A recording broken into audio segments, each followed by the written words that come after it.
we talk about social issues a lot of times on the show. We talk about how the left wants to sacrifice objective reality for, you know, their own invented truth. And that's not how reality works. That's not how truth works. That is what UNESCO is doing when they say, actually, these sites aren't Israeli holy sites. They actually belong to the Palestinian history. Yeah, it's, again, the theater of the absurd. The ESCO in UNESCO stands for Education, Science, and Culture. There's nothing educational or cultural about it unless their purpose is re-education to further Arab colonialism. What UNESCO has done over the years is they've said that the tomb of the patriarchs, also known as the Cave of the Patriarchs, of Abraham, Isaac, and Joseph, right? Of Jacob, excuse me, Abraham, Isaac, and Jacob, aren't Jewish holy sites. They're Arab holy sites. They're Muslim holy sites that belong to the Palestinians. A Palestinian didn't exist as a people before the 20th century. The PLO, the Palestinian Liberation Organization, was formed in 1964.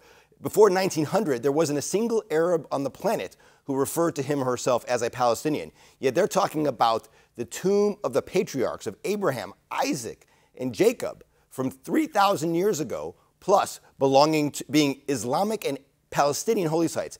It is beyond not educational. It's revisionist history. It's something that Stalin would have done, completely changing history to suit a political purpose. And of course, it suits the purpose of Arab colonialism of Jewish land.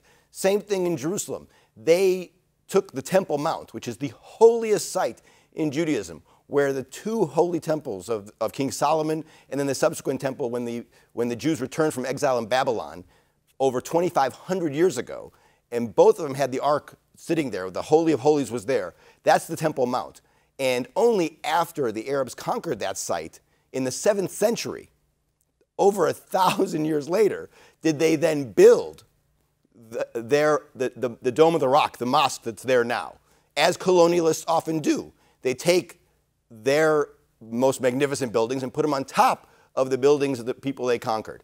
And so the UN decides to, the UNESCO in particular, issues a proclamation condemning Jewish presence on the Temple Mount and calling it only by the Muslim name, the Arab Muslim name given to it, and calling the Western Wall, which is the second holiest site to Judaism, El Barak Plaza, named after the horse that Muhammad is in legend supposed to have ridden or flown, in fact, to Jerusalem from the Arabian Peninsula. It's, again, the theater of the absurd. It is. It's revisionist history. It is not objective truth. It's not reality. It's not what really happened.